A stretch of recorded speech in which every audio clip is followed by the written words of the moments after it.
Chance যেহেতু পেয়েই গেছো ঢাবিতে পড়বা, এটা তো শিওর নাকি? যেই সাবজেক্টে আসুক মোটামুটি পজিশনও ভালো। আমি তো শুনছি আমার ক্লাস থেকে নাকি কমন পড়ে নাই, দেখি সত্যি? পরীক্ষা দিবে 25 ব্যাচ 26 ব্যাচ, ঢাবিতে পড়তে চায়। দুইটা একটা পয়েন্ট বলবা যে কিভাবে পড়লে, কিভাবে স্বপ্নটা দেখলে তারা চান্স পাবে মূলত। তো আয়েশা ঢাকা বিশ্ববিদ্যালয়ে 403তম হয়েছে কিন্তু খুশি না। আমি দেখবো কেন খুশি না ও।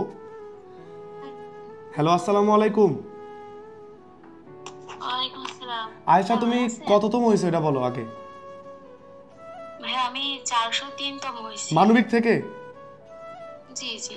আচ্ছা, তুমি মোটামুটি দেখলাম যে একটু আপসেটও, তাই আমার ভাইয়াকে রাইট টাইমে জানাও নি কেন? কি হয়েছে, আপসেট কেন? অনেকে তো চান্সও পায় নাই। জি ভাইয়া, ওই যে আমার পরীক্ষা দিতে গেছিলাম তখন অনেক হুম। নার্ভাস ছিলাম। আমি অনেক জানাশোনা প্রশ্নের ভুল উত্তর দিয়েছিলাম।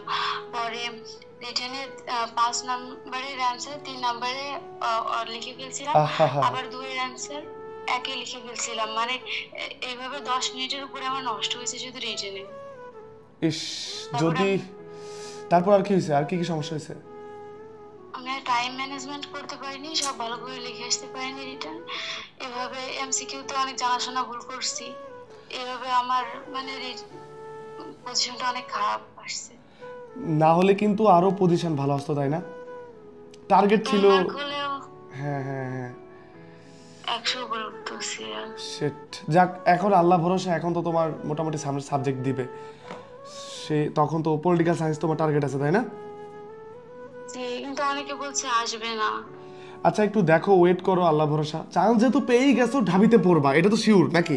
যেই সাবজেক্টে আসুক জি, মোটামুটি পজিশনও ভালো। ইনশাল্লাহ। জি। আলহামদুলিল্লাহ। তো এখন দেখো কি আসে, আমাকে জানায় ভাইয়া, হচ্ছে তোমাকে সিরিয়ালটা করে দেওয়ার চেষ্টা করব, ঠিক আছে? জি ভাইয়া। আমার পেইড বেচে ছিলে কবে থেকে তুমি? আমার তো মনে নেই, তবে পরীক্ষার 2-3 মাস আগে মনে হয় ভর্তি হয়েছিলাম। মাত্র পরীক্ষার 2-3 মাস আগে? ভাই আমার ওইভাবে খেয়াল নেই। আমি হচ্ছে মাঝে সবাই যখন ভর্তি হয়েছে তার কিছুদিন পরে আপনার ক্লাস দেখতেছিলাম, তো তারপর ওই ক্লাস দেখে ভর্তি হয়েছিলাম। আপনার অনেক থ্যাঙ্কস, আপনার ক্লাসগুলো আসলে অনেক আমি তো হেল্পফুল শুনছি ছিল। আমার ক্লাস থেকে নাকি কমন পড়ে নাই, দেখি সত্যি? আহ, না, ওই আমি অনেকগুলোই তো পড়ছে।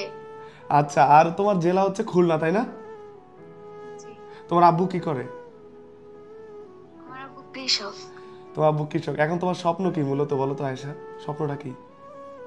আমার এখন স্বপ্ন, আমি ওই ভার্সিটির টিচার হতে চাই, না হলে কোনো কলেজের। আচ্ছা, বিসিএস ক্যাডার হওয়ার স্বপ্ন আছে? এটা আছে, আপু চাই আমি ম্যাজিস্ট্রেট হই। তো আমি চাই একটু মেয়ে মানুষ একটু বেশি ধার্মিক হবে। আচ্ছা আচ্ছা ইউনিভার্সিটির টিচার আমার খুব ভালো লাগে। আচ্ছা, বেশ ভালো স্বপ্ন। আর ক্যাম্পাস আসলে তো দেখা হবে ইনশাল্লাহ। ইনশাল্লাহ। আচ্ছা, তোমার মানে তোমার পক্ষ থেকে আমার ট্রিট রইলো, ঠিক আছে? তুমি আমার ট্রিট দিবা আর কি। ইনশাল্লাহ দিব ভাইয়া। আচ্ছা ঠিক আছে, ইনশাল্লাহ। ক্যাম্পাসে আসলে জানাইও, হ্যাঁ? আর হচ্ছে একটা দুইটা পরামর্শ দিলে ভালো হয়, যে তোমার, তুমি তো এখন চান্স পেয়েছো, যারা জুনিয়র আছে সামনে পরীক্ষা দিবে 25 ব্যাচ 26 ব্যাচ, ঢাবিতে পড়তে চায়, দুইটা একটা পয়েন্ট বলবা যে কিভাবে পড়লে, কিভাবে স্বপ্নটা দেখলে তারা চান্স পাবে মূলত। ভাইয়া এর জন্য হচ্ছে আমি বলবো ইন্টার থেকে যদি তারা একটু মানে সিরিয়াস থেকে, যে আমি শুধু এই অ্যাডমিশনের সময়টা জিকে শুরু করার কারণে আমি হুম। জিকেতে এত মানে দুর্বল ছিলাম, মানে বলার মতো না। এই কারণে সারাক্ষণ শুধু নার্ভাস থাকতাম যে আমি তো জিকেতে ভালো করবো না, এতে আমার আচ্ছা আচ্ছা, কোচিং অনেক খারাপ আসবে। জন্য ইন্টার থেকে একটু বেশি সিরিয়াস থাকলে খুব ভালো হয়। আগে থেকেই প্রিপারেশন নিতে হবে, কারণ প্রিপারেশন যে কতটা হিউজ এটা তো তুমি জানো ভালো করেই। জি ভাইয়া। আচ্ছা, তোমার সাথে কথা বলে ভালো লাগলো, আর ভাইকে জানাইছো, খুশি হলাম। আর তুমি সত্যি সফল হোক, আর তোমার বাবার স্বপ্ন আরো বেশি পূরণ হোক, সামনে তো আরো অনেক বড় হওয়ার জায়গা আছে, তাই না? আচ্ছা ভাইয়া, মাইগ্রেশন করে নাকি মানে সাবজেক্ট আসে হ্যাঁ, পরবর্তীতে? ধরো তুমি তোমার পছন্দের সাবজেক্টটা পাইলে না অল্প কারণে, তো তুমি কি করলা, তুমি ধরো উদাহরণ তুমি সমাজবিজ্ঞান নিলা, তো এখন তোমার জি। টার্গেট রাষ্ট্রবিজ্ঞানে যাবা, তো মাইগ্রেশন করার সুযোগ থাকলে তখন তুমি রাষ্ট্রবিজ্ঞানে অ্যাপ্লাই করে রাখলা। ধরো তুমি 403তম, তোমার পরে 408তম 500তম তারাও অ্যাপ্লাই করলো, তারা রাষ্ট্রবিজ্ঞানে যাইতে চায়। এখন রাষ্ট্রবিজ্ঞান থেকে আবার কেউ যাইতে চায় হচ্ছে আইআরএ, পাবলিক অ্যাডে, তারা যদি চলে যায় খালি হয়, তোমার সিলেবাসটা যদি আগে থাকে তুমি পেয়ে যাবে রাষ্ট্রবিজ্ঞান। ক্লিয়ার? এইভাবে হয়। আল্লাহ ভরসা, তোমার জন্য দোয়া থাকলো। সম্ভাবনা তো খুব বেশি নেই। হ্যাঁ, কারণ রাষ্ট্রবিজ্ঞান কেউ ছাড়তে চায় না, ভালো একটা সাবজেক্ট, তাই না? আর যদি একটা মার্ক বাড়তো তাহলে শিওর চলে আসতো। এই আফসোসটা অনেকেই করে, বাট এখন যা হয়েছে কিছু তো করার নাই। তবে একটা কথা, তুমি তো ভার্সিটিতে আসবা, ভার্সিটিতে আসার পর অনেক শিক্ষার্থীকে দেখি যে বাসায় কল দেয় না, কল পর্যন্ত দেয় না, 1 মাসে একটা। তুমি কি তাই করবা? তোমার বাবাকে কল দিবা না, আম্মুকে কল দিবা না? হ্যাঁ, ওইরকম ইনশাল্লাহ হবো না। আচ্ছা ঠিক আছে, দোয়া থাকলো তোমার জন্য আয়েশা। হ্যাঁ জি ভাইয়া, পজিশন খারাপ এজন্য জানাইনি যাক, প্রথমে।